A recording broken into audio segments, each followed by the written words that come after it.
विश्वात्मन परम ब्रह्म प्राणोत्वस्मि पर भगवान जो परम पद पर हैं और विश्व के सर्जन करता है और इस विश्व का पालन करते हुए भी वो अविश्व इस विश्व से परे हैं। विश्व वेद सम वो सब इस जगत के ज्ञाता हैं, प्रत्येक जीव के हृदय की बात जानते हैं। विश्व आत्मा नाम इस विश्व की आत्मा है, अजन्मा है। ऐसे श्री भगवान को नमस्कार करता हूँ, मेरी रक्षा करें। और स्तुति का ये अंतिम श्लोक है कि ना हम वेद सौमात्मानम यदर्क्षा शक्ति ध्यान हतम ते दुरत्या महातम्यम भगवंतम मितो अहम। मैं उन भगवान को नमस्कार करता हूँ जिसकी माया से ईश्वर का अंश जीव देहात्म बुद्धि के कारण अपनी असली पहचान को भूल जाता है। मैं उन भगवान की शरण ग्रहण करता हूँ जिनके यश को समझ पाना कठिन। भगवान भगवत गीता में कहते हैं कि वेदा हम संतितानि वर्तमानानि चारुणा भविष्याणि च भूतानि माम तु वेद न कश्चन। मैं भूत को भी जानता हूँ, वर्तमान को भी जानता हूँ और भविष्य का भी मैं जानता हूँ। अर्थात जो सब कुछ जानते हैं और प्रत्येक जीव के हृदय की बात जानता हूँ कि क्या चल रहा है। लेकिन माम तु वेद न कश्चन, मुझे कोई नहीं जानता। यही बात कह रहे हैं कि उस भगवान को कोई नहीं जानता, वो भगवान मेरी रक्षा करे। भगवान कह करके बुला रहे हैं। और भगवान अंत समय में जैसे ही सूर्य डूब रहा था, सांस लेने के भी लाले पड़े थे, उसी समय फूल सूर्य में आ गया और भगवान की कृपा से और लिया और भगवान को समर्पित कर दिया। अब मैं ये फूल श्री भगवान को, मेरे पास यही है, अपना शरीर सब कुछ में समर्पित कर चुका हूँ। इस शरीर में भी मैं जीना नहीं चाहता हूँ। वो भगवान मेरी रक्षा करे, अर्थात मुझे अपनी शरण में बुला ले, शरण ग्रहण कराए। सारे जीवों की शरण स्थली श्री भगवान। देवादि भूतादि निर्णाम पितरनाम न किम करो नायम ऋणी चरा।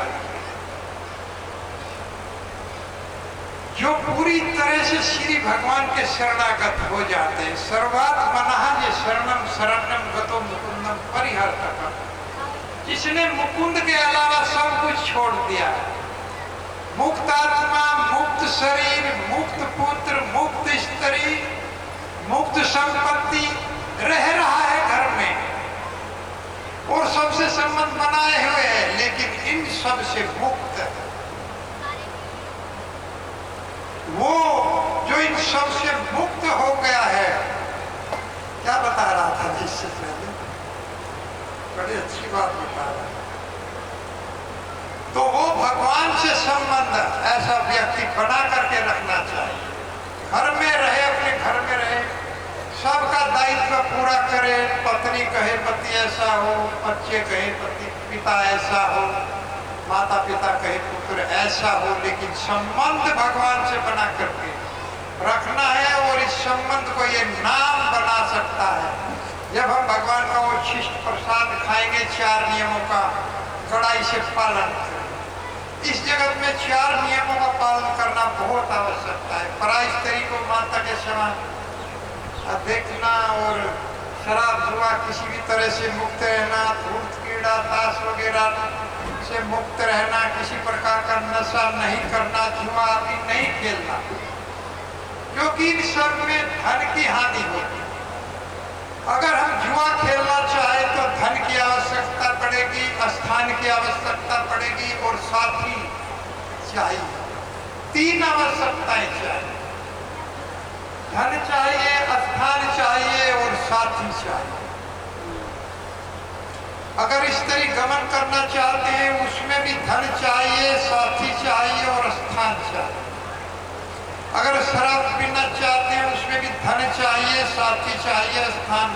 सब जगह शराब नहीं पी सकते और इस तरह से। लेकिन भगवान के नाम में कुछ नहीं चाहिए, न स्थान चाहिए, न समय चाहिए और न दर्शन चाहिए, लेकिन हम उसके बाद भी, और ये वो सब रास्ते नरक में पहुंचाने वाले हैं और ये रास्ता गोलोक धाम में पहुंचाने वाला है, फिर भी हम लोग इस रास्ते को नहीं अपनाते।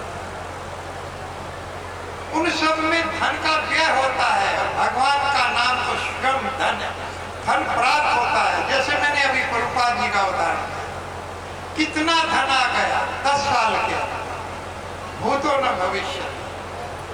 तो ऐसे हमें भगवान के स्नान को धारण करना है।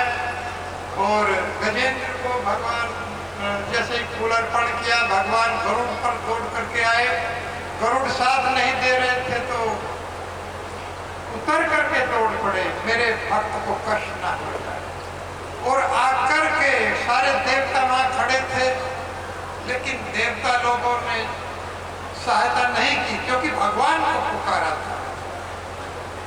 तो इसलिए भगवान आए, रोकने हाथ बढ़ाया और तुरंत गजेंद्र के साथ में करहा भी बाहर आ गया और अपने चक्र के मुख को इस तरह से काटा, ऐसे नहीं कि गर्दन काट दी, बराबर से दोनों तरफ से, मेरे भक्त को पैर में कोई दुख ना हो जाए, परेशानी ना हो जाए। और फिर छुटा करके धीरे धीरे हाथ से सहलाने लगे। अरे मेरे भक्त को कितना कष्ट हुआ, जहाँ दांत लगे थे ग्रह के, उनको सहलाने लगे तो तुरंत चतुर्भुज रूप में प्रकट हो गया। गजेंद्र एक पार्षद के रूप में प्रकट हो गया, भगवान जैसा रूप था। भूतानी विष्णु सुर पूजितानी दूदर्श लिंगानी महाद्भुत अद्भुतानी, ये भगवान के भक्त महान अद्भुतानी होते हैं, लेकिन इनके दर्शन बहुत दुर्लभ होते हैं। इसलिए ऐसे रूप में चला गया, पार्षद रूप में। और भगवान ने ग्रह का भी जब वध हो गया तो वो भी एक देवता के रूप में प्रकट हो गया, क्योंकि गजेंद्र पहले जन्म में इंद्रधुमन नाम का राजा था और ग्रहा हूहू नाम का गंधर्व। एक बार देवल ऋषि को पकड़ लिया था, हूहू नाम देवल ऋषि को तो देवल ऋषि को पकड़ लिया था, पैर पकड़ के गंधर्व ने और खींच लिया था। वो नहा रहा था, तो नहा रहे थे देवल ऋषि और हूहू नाम का गंधर्व भी नहा रहा था, तो उनका पैर पकड़ के खींच लिया पानी के अंदर। तो महाराज जी नाराज हो गए, देवल ऋषि, और साथ दे दिया कि जिस तरह से तुमने मुझे खींचा है, इसी तरह से तुम भी गजेंद्र को खींचोगे पकड़ करके, उस समय ग्रह की योनि में जाओ। तो ग्रह की योनि में भेज दिया, और जब उन्हें विनय किया तब कहा कि गजेंद्र को जब तुम पकड़ोगे तब तुम्हारी मुक्ति हो। तो उसी समय गजेंद्र हूहू नाम का गंधर्व बन गया, देवलोक पर चला गया, और गजेंद्र को भगवान गरुड़ की पीठ पर बैठा करके गोलोक धाम में ले गए। हरे कृष्णा कृष्णा कृष्णा हरे हरे, हरे राम राम राम हरे हरे। तो इस तरह से जब ये तपस्या कर रहे थे, ध्यान लगा रहे थे राजा इंद्रधुमन, तो अगस्त ऋषि ने इनको साथ दे दिया था। वो भी साथ नहीं था, वरदान था, क्योंकि मौन धारण किए थे। अरे मौन से मुक्ति नहीं होने वाली। आप लोग भगवान का नाम गाइए, भगवान का चरित्र गाइए, भगवान की लीलाओं को गाइए, उनका अध्ययन कीजिए, उनके संबंध में लिखिए, उससे गति होनी है। इसीलिए इनके ऊपर कृपा ही किया था। साधु सदैव कृपा करता है, अगर वो कोई शाप भी देता है तो वो भी वरदान बन जाता है। जिस तरह से माता अपने बच्चे को डांटती है, मारती भी है, और कभी कभी गाली भी देती है कि तू मर जा, ऐसे कहती है, लेकिन वो वरदान दे रही है, वो अंतःकरण से नहीं चाहती। इसी तरह से साधु लोग सदैव वरदान देते हैं। अब माला वितरण किया जाएगा। जो माताएं प्रभु जी लोग 7 दिन तक कथाएं सुना है और